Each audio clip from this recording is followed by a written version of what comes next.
सभी विद्यार्थियों का पुनः आपके अपने इस YouTube चैनल में स्वागत है। प्यारे बच्चों, कक्षा 12 जो हिंदी साहित्य विषय है, इस हिंदी साहित्य विषय में चैप्टर संख्या 3 यानी पाठ संख्या 3 सच्चिदानंद हीरानंद वात्स्यायन अज्ञेय को हम पूरी तरह पढ़ चुके थे। आज यहाँ हम इस अंतरा भाग 2 पुस्तक के पाठ संख्या 3 अज्ञेय की यह दीप अकेला जो कविता लग रही है उसके पाठ्य पुस्तक के प्रश्न उत्तर लेके आएंगे। ये अपना प्रश्न उत्तर का भाग 1 रहेगा। इसके बाद जो कविता इनकी लग रही है मैंने देखा एक बूंद, उसके जो पाठ्य पुस्तक के प्रश्न उत्तर होंगे वो भाग 2 होगा। तो प्यारे बच्चों, वीडियो को प्रारंभ से अंत तक अच्छी तरह सुनिए, समझने की कोशिश कीजिए और इससे पहले जितने भी वीडियो बने हैं उनको आप देखिए ताकि आपको समझ में आए। वो सारे वीडियो के लिंक मैंने इस वीडियो के डिस्क्रिप्शन बॉक्स में डाल दिए हैं। वो मेरे टेलीग्राम चैनल पे भी उपलब्ध हैं और इस वीडियो के आई बटन और अंत में भी जो प्लेलिस्ट लगी होती है उसमें भी आपको मिल सकते हैं। शुरू करते हैं हम। पहला प्रश्न क्या कह रहा है?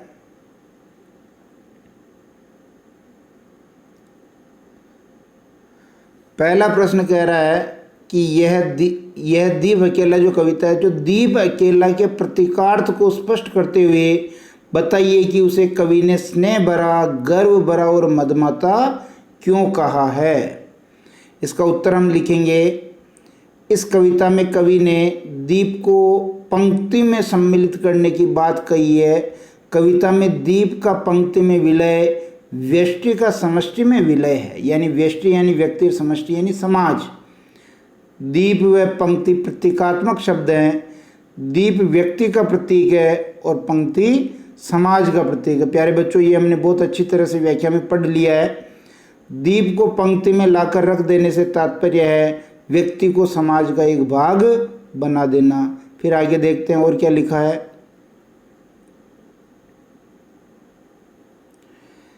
कविता में दीप एक ऐसे व्यक्ति का प्रतीक है जो स्नेह, गर्व तथा अहंकार से युक्त है। दीप तेल के कारण जलता है, वैसे मनुष्य भी स्नेह के कारण जीवित रहता है। दीप संसार को प्रकाशित करता है, उसकी लौ झुकती नहीं है बल्कि ऊपर उठती है। लौ का ऊपर उठना उसका गर्वीलापन है। मनुष्य को अपने प्रेम व अपनी योग्यता के कारण स्वयं पर गर्व है, वह कहीं झुकता नहीं है। प्यारे बच्चों, दीप को जो है व्यक्ति का प्रतीक मानना है और दीप के गुण हैं अकेला होना, स्नेह, गर्व और अहंकार। ठीक इसी प्रकार व्यक्ति के भी 3 गुण है। वो समाज से अकेला है, उसमें स्नेह है यानी प्रेम है, और गर्व से वो मदमा रहा है, ये उसके गुण हैं। जलते हुए दीप की लौ इधर उधर हिलती रहती है, कवि ने इसे ही मदमाता हुआ कहा है। मनुष्य भी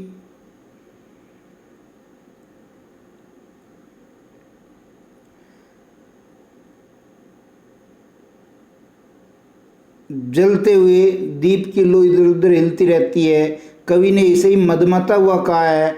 मनुष्य भी मस्ती में इधर उधर मदमाता रहता है। समाज को ऐसे ही सामर्थ्यवान व्यक्ति की आवश्यकता होती है। यही कारण है कि कवि ने उसे स्नेह भरा, गर्व भरा एवं मदमाता कहा है। प्यारे बच्चों, व्यक्ति में जो गुण हैं, जो सामर्थ्य है, उसी के कारण कवि ने उसको समाज में मिलाने की बात कही है। ऐसे व्यक्ति को समाज में नहीं मिलाना है जिसमें कुछ भी गुण नहीं हो, समाज के वो किसी काम का नहीं है। यानी व्यक्ति का अपना वजूद है और उस वजूद वाले व्यक्ति को समाज में मिलाना है। दूसरा प्रश्न देखेंगे। दूसरा प्रश्न है, यह दीप अकेला है पर इसको भी पंक्ति को दे दो के आधार पर व्यष्टि का समष्टि में विलय क्यों और कैसे संभव है। व्यष्टि का मतलब हो गया व्यक्ति और समष्टि का मतलब हो गया समाज। उत्तर देखेंगे। यह दीप अकेला कविता में दीप मनुष्य का प्रतीक है तथा पंक्ति समाज का प्रतीक है। दीप को पंक्ति में रखने का तात्पर्य व्यक्ति को समाज के साथ जोड़ देना। इसे ही व्यष्टि यानी व्यक्ति का, समष्टि यानी समाज में विलय कहा गया है।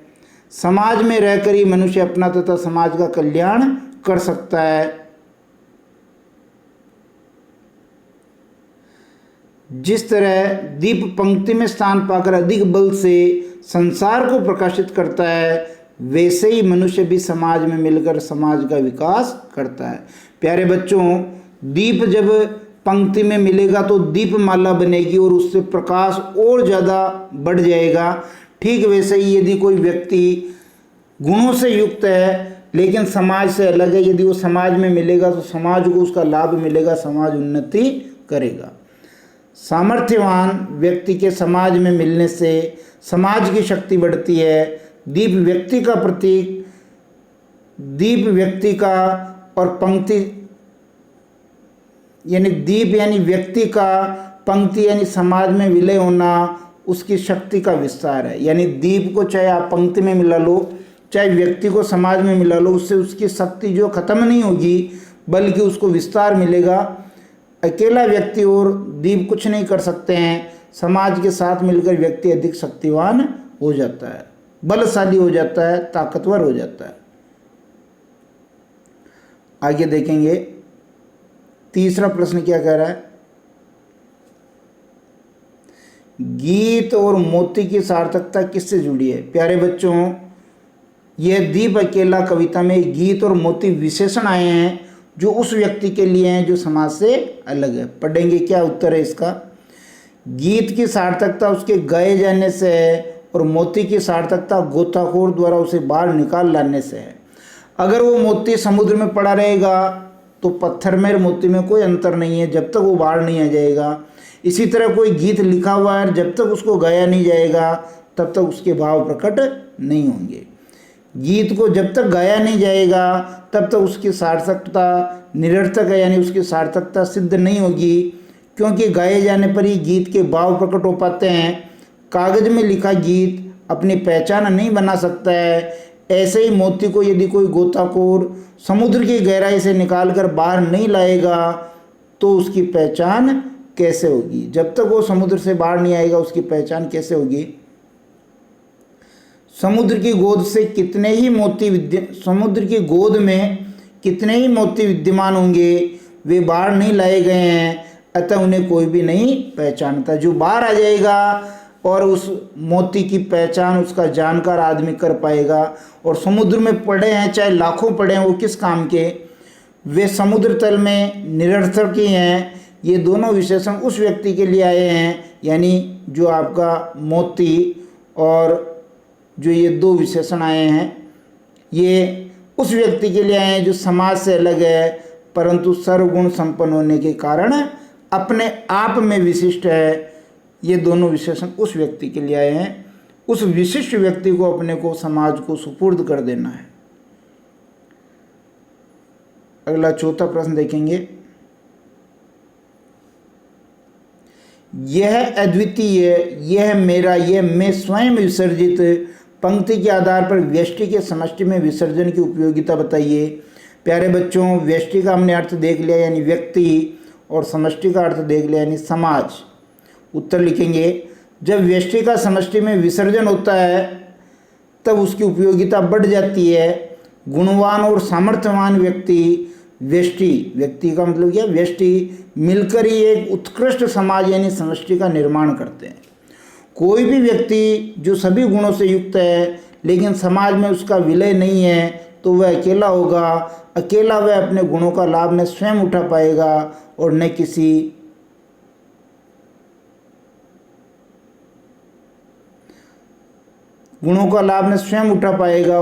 अन्य का भला कर पाएगा। जब वह समाज के साथ जुड़ जाता है तब उसके गुणों का सही लाभ उठाया जा सकता है। अपने गुणों से वह समाज का कल्याण करता है। इस तरह वह अपने साथ साथ समाज का भी सही मार्गदर्शन करता है। समाज का विकास होता है और समाज में एकता स्थापित होती है। जो व्यक्ति सर्वशक्तिमान है, सर्वगुण संपन्न है तो निश्चित रूप से समाज में उसके विलय से, ऐसा व्यक्ति जो सर्वशक्तिमान है, सर्वगुण संपन्न है और उसका जब समाज में विलय करेंगे तो समाज मजबूत होगा, राष्ट्र मजबूत होगा। समाज में विलय होने से व्यक्ति के व्यक्तित्व को विशालता प्रदान करता है, यानी व्यक्ति का अपना स्तर भी बढ़ जाता है जब वो समाज के साथ मिलता है। 5वां प्रश्न देखिए, 5वां प्रश्न क्या कह रहा है? यह मधु है तख्ता निर्भय, पंक्तियों के आधार पर बताइए कि मधु, गोरस और अंकुर ये 3 विशेषण जो आए हैं इनकी क्या विशेषता है? उत्तर देखेंगे। कवि के अनुसार मधु अर्थात शहद की विशेषता होती है कि इसे बनने में एक लंबा समय लगता है, यानी काल रूपी टोकरे में ये संचित होता रहता है, काफ़ी समय लग जाता है। यह कड़वाहट को दूर कर मिठास प्रदान करता है। यहाँ कवि ने अनुभवी व्यक्ति की बात की है, यानी जिस तरह से बूंद बूंद करके समय पूरा लेकर के शहद बनता है और उसकी मिठास भी बहुत अच्छी होती है, वैसे ही जो व्यक्ति है वो उस बूंद बूंद के रूप में अपने अनुभव को संचित करता है और वो अनुभव की मिठास बहुत अच्छी होती है। गोरस हमें जीवन रूपी कामधेनु गाय से प्राप्त होता है, ये अमृत के समान दूध है। गोरस शक्ति प्रदान करने वाला होता है। अंकुर की अपनी विशेषता है, ये पृथ्वी की कठोर परत को भी अपने कोमल पत्तों से भेद कर बाहर निकल जाता है। जब बीज अंकुरित होता है तो वो धरातल को फोड़ करके बाहर आता है। अंकुर का धरा को फोड़कर बाहर निकलना उसके संघर्ष और जिजीविषा का सूचक है। सूर्य को देखने से ये डरता नहीं है, निडरता से उसका सामना करता है। यानी उस अंकुर के संघर्ष को दिखाया है, उसकी जिजीविषा को दिखाया है, हार नहीं मानता है, आगे बढ़ना जानता है। ठीक वैसा ही व्यक्ति अपने को समाज को देना है ताकि समाज उन्नति करे, समाज आगे बढ़े।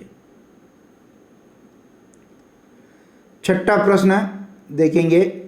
6ठा प्रश्न जो है ये भाव सौंदर्य से संबंधित है। भाव सौंदर्य आपको स्पष्ट करना है। इसमें 3 यहाँ जो पंक्तियाँ दी जिनका भाव सौंदर्य स्पष्ट करना। पहले अपन क वाली पंक्ति का देख लेते हैं। यह प्रकृत स्वयंभू और डैश डैश डैश खाली को दे दो। इस पंक्ति का अपने को भाव सौंदर्य स्पष्ट करना है। आपकी पुस्तक में ये पूरी पंक्ति है। तो देखेंगे, कविता में प्रकृत, स्वयंभू और ब्रह्म संज्ञाएं अंकुर यानी बीज को दी गई है। अंकुर धरती से बाहर आने के लिए स्वयं ही प्रयास करता है। वह धरती का सीना चीर कर स्वयं बाहर आ जाता है। सूर्य की ओर देखने से वह डरता नहीं है, निडरता से उसे देखता है। अंकुर का धरा को फोड़कर बाहर निकलना उसके संघर्ष और उसकी जिजीविषा को बताता है।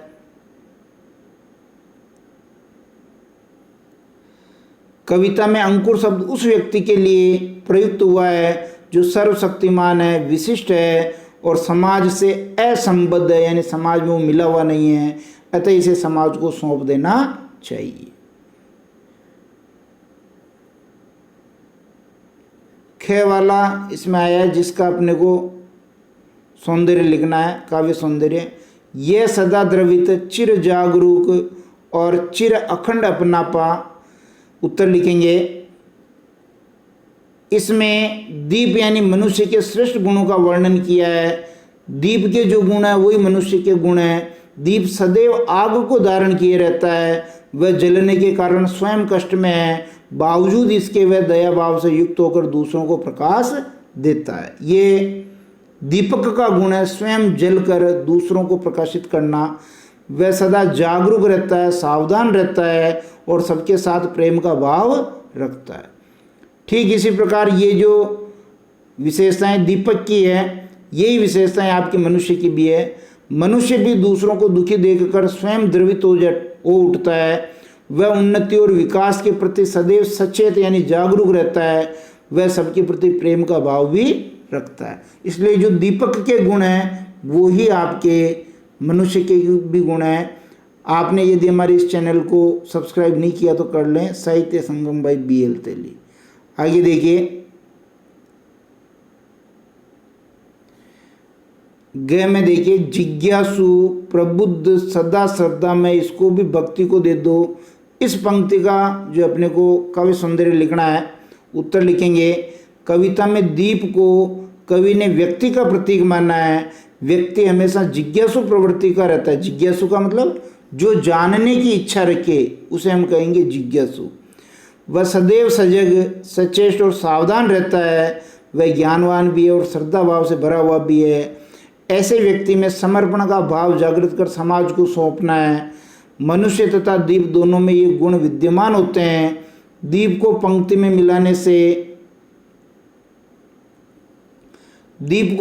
मिलाने से दीपमाला का निर्माण होगा तथा सर्वगुण संपन्न व्यक्ति को समाज में मिलाने से उत्कृष्ट समाज का निर्माण होगा।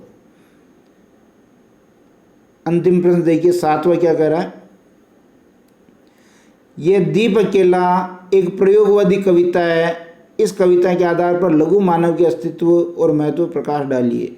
प्यारे बच्चों, प्रयोगवाद के जनक अज्ञेय जी हैं और इसके बारे में हमने विस्तृत बात जब उनका कवि परिचय पढ़ा था और जब कविताओं के मूल भाव पढ़े थे तब बात की थी। आप प्रयोगवाद के बारे में और ज़्यादा जानकारी चाहते हैं तो उनके वीडियो भी मेरे इस वीडियो के डिस्क्रिप्शन बॉक्स में आप वहाँ से भी देख सकते हैं। प्रयोगवाद की सबसे प्रमुख विशेषता है लघु मानववाद की प्रतिष्ठा करना। यह दीप अकेला भी एक प्रयोगवादी कविता है जिसमें लघु मानव के अस्तित्व और उसके महत्व का वर्णन किया गया है। जो दीप है ना प्यारे बच्चों, जो समाज से अलग है, वो वास्तव में लघु मानव का जो है प्रतिनिधित्व कर रहा है। प्रस्तुत कविता में दीपक को व्यक्ति का प्रतीक माना है, परंतु वह समाज से अलग है।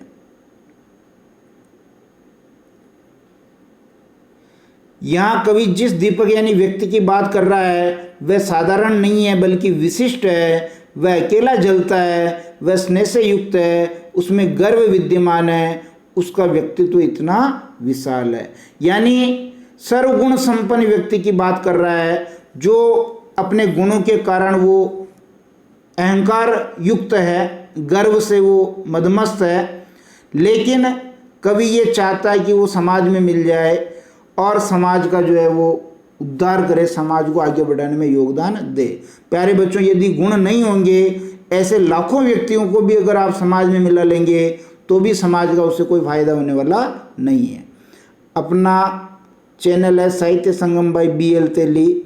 हिंदी साहित्य अनिवार्य हिंदी का पूरा कोर्स इस पर करवाया जा रहा है। प्यारे बच्चों, अनिवार्य हिंदी के 3 चैप्टर हमने पूरे कर लिए हैं प्रश्न उत्तर समेत, और हिंदी साहित्य की भी 3 चैप्टर हमने पूरे कर लिए हैं। आज प्रश्न उत्तर समेत हो जाएगा जब इसका दूसरा पार्ट भी जब लागू होगा। यदि आपको वीडियो पसंद आते हैं तो लाइक करें, शेयर करें, और यदि चैनल को सब्सक्राइब नहीं किया तो सब्सक्राइब करें। धन्यवाद।